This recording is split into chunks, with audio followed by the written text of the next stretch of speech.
everyone. Welcome to Elite Weather. I am meteorologist Mr. G back with you again with another weather forecast video. Thank you for joining me today. Do me a favor before we get started. Leave a like, a comment, and subscribe to the channel. And don't forget to hit that bell so that you can be notified whenever I upload a new weather forecast video, because these forecasts can keep you in the weather know and up to date on to what's going on, so that you can be aware of hazards in your area or potential for severe weather. And we're going to be talking about that potential for some severe weather and where we're currently seeing some severe weather in just a moment. Outside is our city of the day is St. Louis, Missouri. Beautiful city of St. Louis. We got the Gateway Arch on this lovely spring day. Those high cirrus wispy clouds indicates fair weather will continue. So for the time being, not Seattle, but St. Louis will remain under some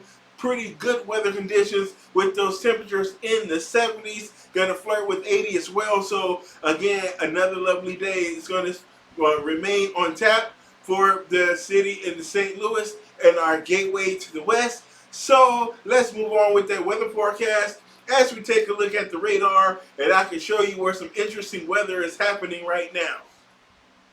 All right, but everybody, here is some interesting weather that we're looking at right now across the country, and we're down along the Gulf Coast right now. I'm going to step off the camera as much as I can here just a bit, so you may just only hear my voice. I want you guys to be able to see all of that is going on along the Gulf Coast. Look at all of those showers and thunderstorms right off the coast of Florida there and Jacksonville. We're seeing those showers and storms all the way up to Atlanta and down along the Gulf Coast back over towards New Orleans. So we're looking at those showers and storms over Shreveport, Louisiana, parts of Arkansas, Mississippi, and Alabama as well.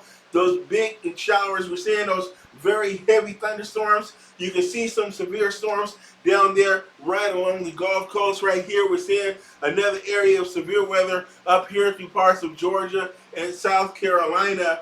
Now, we are going to be looking for the possibility of some waterspouts and weak tornadoes along the Gulf Coast. We're going to go into more detail about that in just a second. So that is a look at my first area of interesting weather down along the Gulf Coast and over Florida, where we currently have a sort of a semi-tropical system right now that's producing a lot of heavy rainfall. We've seen some tremendous rainfall totals over Florida, where it has exceeded 25 plus inches of rain through parts of South Florida. So let's check out our next location. All right, so off camera, here we are as we're taking a look at the western half of the United States, where we have a very colorful map. We're looking at wind advisories across the plains and into the Midwest, and we are looking at several flood advisories as well, as we have melting snow over the Rockies and over parts of the Sierra Nevada. We have melting snow from the upper Midwest and the Great Lakes as well,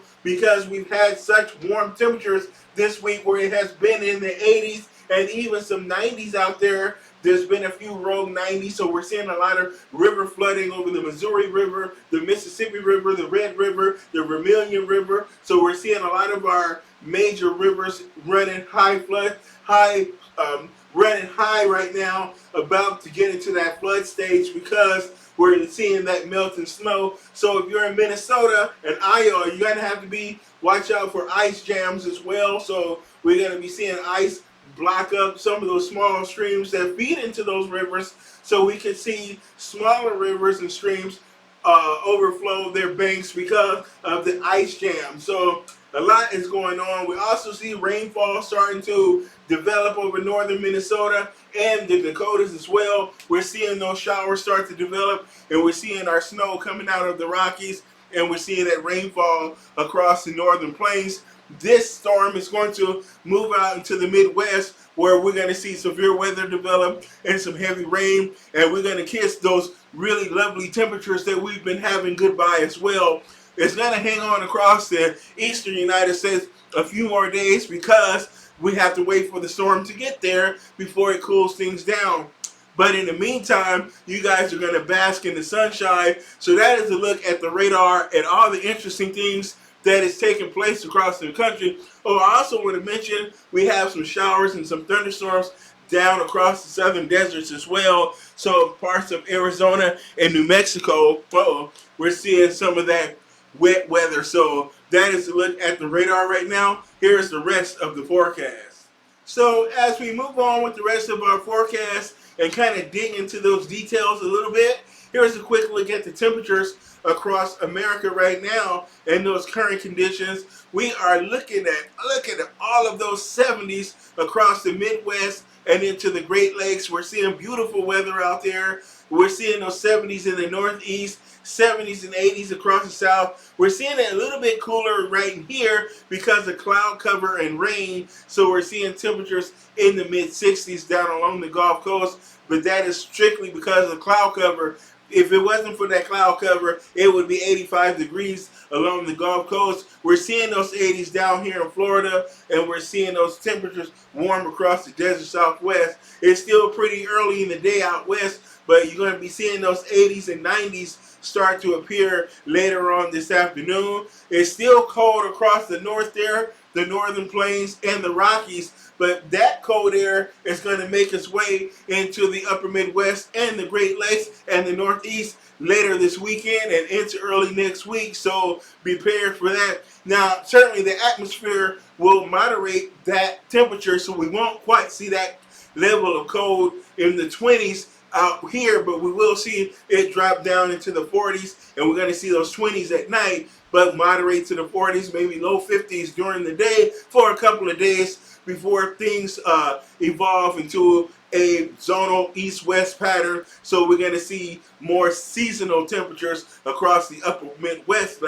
next week at least. So here we are as we look at that, those ridiculous rainfall amounts that we've seen across Florida over a 48-hour period. So this is rainfall for the year for some places across the country. This is what Florida got in 2 days. So we had that semi-tropical development down off the Gulf Coast. We've had a stationary front in the area as well, and those two entities combined to provide a lot of rain, a lot of above average temperatures over the Gulf of Mexico as well as over the Atlantic. We have a ridiculous El Nino development where the sea surface temperatures have been 10 degrees above zero. We haven't seen anything like that since 1998 possibly. It could be the strongest El Nino potentially on record as it's just getting started. So the weather is broken. So yeah, we really need to address the climate issue and do it quick because it's just insane to see an El Nino like that in the beginning stages. 10 degrees above average in the El Nino 2.1 zone. So in the Nino 2.1, we're seeing, I'm just blown away by those sea surface temperatures over the eastern Pacific right now with that burgeoning El Nino. So that is those ridiculous rainfall amounts over Florida. How about that? I mean, can you believe that? 26 inches of rain in 2 days in Fort Lauderdale. Wow, unbelievable. Unbelievable. So here's our next map. This is because of the rainfall. This is a look at some of the rainfall we've been seeing across the Southeast. We've been seeing very heavy rain over central, South Florida. Look at that near the Atlantic coast right there. Those deep oranges and reds that indicates heavy rainfall that has fallen. Also north central Florida, and we've been seeing a lot of rain along the Gulf Coast. So Atlanta, Jackson, Mississippi, Birmingham, Alabama, New Orleans, we've seen a lot of rainfall, inches of rainfall. So it's been a very wet week down along the Gulf Coast and across the South, and we will continue to see that rainfall. Now, with that being said, this rainfall has been very beneficial across the Gulf Coast and Florida, especially as Florida relies heavily on cold fronts coming from the west for their rainfall in the winter. And those fronts have not passed all the way through to South Florida. So South Florida has had a tremendous deficit in their rainfall expectations this last winter, but this would certainly put a dent in some of the dryness, help cut down from the wildfire risk over the Everglades in the interior of Florida. So it's unfortunate that it has to cause the damage with the flooding, but that rainfall will help tremendously with any potential fire dangers. All right, so here's a look at our current storm system that's over the Gulf of Mexico right now. It's providing that heavy rain and thunderstorms. So these will be heavy rain downpours, drenching rainfall, big drops because of the warm water. So these clouds will be able to support larger raindrops, these cumulonimbus clouds. So this actually, to be honest, I used to live down in the South and in Florida, and sometimes in the summer when it rains, you just want to be outside because the warmer water drops. It's not like cold rain. It's very warm and tropical downpours, like being in Hawaii or the Caribbean.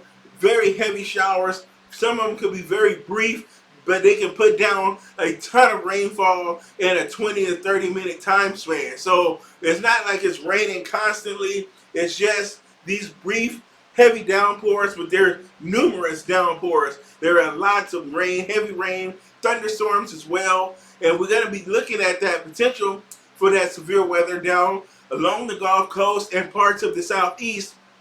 Now, what we're going to be dealing with here is not traditional severe weather. This is an area of low pressure that's just over north of Louisiana and Mississippi. And with that being said, this is a surface-based low pressure center. So it's a very strong rotation at the surface. And with that, it is creating a spin in the atmosphere. And that spin is going to cause for water spouts to develop along the coast and out over the Gulf of Mexico. And some of these water spouts can come on shore. So we could see them in Mississippi and Alabama and the western portions of the Florida Panhandle near Pensacola, Apalachicola. Over that way, we're going to be seeing the potential for these water spouts to come on shore and be weak tornadoes, EF0, EF1 tornadoes. So this is anywhere from 40 to about 115 miles per hour. So again, even though these are weaker tornadoes on the grand scheme of things, they can still cause injuries and damage. So treat these like you would any other tornado. So there is the potential for these water spouts and land spout tornadoes. So that is interesting for your day. All right, so here's a look at the long wave pattern across the country. That wet weather across the south here for the midweek period here and as we head into the weekend, we're going to be seeing that showers and those thunderstorms and some of that severe weather. We have a long wave. We have a high amplitude ridge over the east. So that is a ridge where the height of it is pretty high up in the atmosphere. So that is providing that ability. It's creating for a really fast jet stream to the north, which is the reason why that cold air is that far away from us, why we can have that warm air over us, because a fast jet stream will cause the jet stream to pull to the north and tighten. So that jet stream will tighten to the north, so we will see that warmth permeate through the Great Lakes, the Northeast and the upper Midwest, and down through the central and southern plains as well. So very balmy across the Midwest, and we're going to see nice conditions over across the Southwest. But with that trough out west, we're going to see cold and chilly, wet and chilly conditions over the Northwest and the Northern Rockies. But this is going to shift to the east, so we're going to be seeing that trough shift to the east, to the Midwest, and eventually toward the Great Lakes in the Northeast, and it's going to bring that wet and chilly weather with it and some snow. We're not done with snow over parts of the upper Midwest, so we're going to talk about that. Here is a look at that storm that's coming this week. Here we are. There is our warm weather over the Midwest, the Ohio Valley, the Northeast as well. So this is where our pool of warm weather is. But then we're going to have wet weather coming in from the Midwest here. So we're going to be seeing some thunderstorms developing from Iowa, Nebraska, Kansas. We're going to be seeing thunderstorms primarily here. This is where we could see some of our severe weather this week. Over here, we're going to have a cool rain. So over parts of Colorado, eastern Wyoming, eastern Montana, the Dakotas, the North and South Dakota, parts of Minnesota as well. And we're going to see rainfall over this area, but there is some snow associated with this area where we have our deformation band to the north and west of our center of low pressure. We do have a double barrel low pressure setup with this. Now, these aren't particularly strong areas of low pressure. They're not as strong as the ones that brought all of the severe weather a few weeks ago, but they are nevertheless going to be able to produce some severe weather with these storms. Here's a look at that severe weather. Now, as we move into Friday, so we won't see this until Friday night, we have a likelihood of severe weather through parts of eastern Kansas, eastern Oklahoma, and southeastern Nebraska, southwestern Iowa, western Missouri, and northwestern Arkansas. We could see that potential for the greater risk for severe weather. And we're going to see a slight risk all the way from East Texas all the way up to parts of southern Minnesota and parts of Wisconsin as well. And I'm sorry, not that far north, but Iowa and parts of Nebraska. So with that being said, tornadoes aren't going to be a primary concern. But that doesn't mean they can't happen. The dynamics is such, we don't really have a strong trigger. We have a cold front and we have a weak dry line out to the west. So we can see some severe weather, but it's going to be primarily some smaller hail, torrential rainfall. These are going to be rainmakers, and we'll have some 60-mile-an-hour damaging wind gusts. So these are going to be on the low end of things as far as severe elements are concerned. So I'm not worried about tornado outbreaks this week, but we will see some sort of disorganized hit and miss severe weather this week as we move into Friday through the Midwest.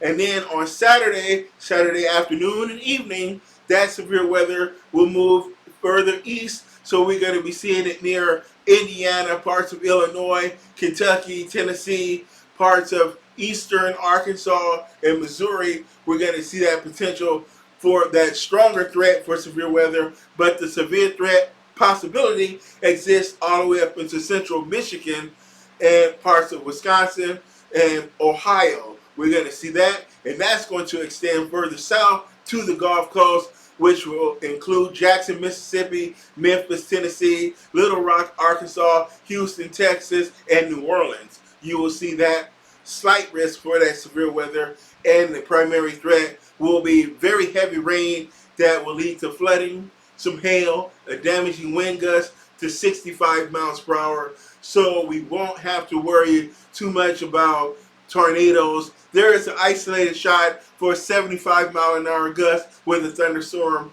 but it's very slight chance for that happening. And then that severe weather kind of diminishes a bit as it moves in toward the northeast. So we get into the Ohio Valley and cold country in Pennsylvania and western New York. Then we will see a slight risk for some severe weather, and flash flooding could be a concern due to torrential rains, damaging wind gusts. So hail is not likely and tornadoes are not likely, but it doesn't mean you won't be seeing it, that you can't see any. Just want you guys to remember that. So remember that potential for some severe weather with some heavy rainfall and damaging winds going to be the primary threat. And then we are going to be seeing that unseasonably warm weather continue across the eastern half of the United States. That's going to continue through Friday, maybe through Saturday into more of the northeast Friday, we're going to start to see the effects of our approaching storm system. So it's going to cool off more over the Midwest and the upper Midwest, but it will remain warm toward the Northeast. But then that cold air spills in on the backside of our low pressure, and we're going to see those temperatures fall as much as 40 degrees behind that low. So where we are in the 70s and 80s yesterday and today, you're going to be almost 40s, maybe 50. So it's going to drop. It's going to feel tremendously different than what you've gotten used to over the last several days. It was kind of an extended period of warmth, so your body has had time to acclimate to it. So now when it turns cold, again, it's going to feel like, man, what happened? You're gonna have sticker shock from that cold air when you go outside on this weekend, and that cold air slaps you in the face, especially in Minnesota and Wisconsin, Illinois, Indiana, and parts of Iowa. You're gonna feel it the most over in the upper Midwest and eventually the Northeast. So here we are now as we track our cold air, our plume of cold air to the east. In our storm system, the rain will wrap itself up as we head into early next week. We'll see it over Maine and New Hampshire, Massachusetts, Pennsylvania, New York. So we'll see the rainfall there. Maybe some rain and snow mix on the backside of that as well. It might just be cold enough for some snowflakes to mix in. But then we'll see that cold air blast, and it's going to be kind of blustery as well. We might see some 30 to 40 mile an hour wind gusts on the backside of that when it clears out, and we see those temperatures drop 20 to 30 degrees. So it's going to get brisk and feel kind of brisk and chilly out there on the backside of the storm system. So again, enjoy it while it lasts for now, because it's not going to last forever. It's not going to get that bad down further to the south, the mid-south, the southern end of the Midwest, southern Illinois, southern Indiana, Missouri, Arkansas. It'll stay okay down there. You'll see it cool off a bit, but maybe it'll drop maybe 5 to 10 degrees. But if you're in northern Illinois, Indiana, Minnesota, Wisconsin, oh, man, it's going to kind of suck. So anyway, that's the forecast. Thanks for watching me today. Have a good week, and I'll see you guys tomorrow with another weather forecast and update on what we saw today. So until then, peace.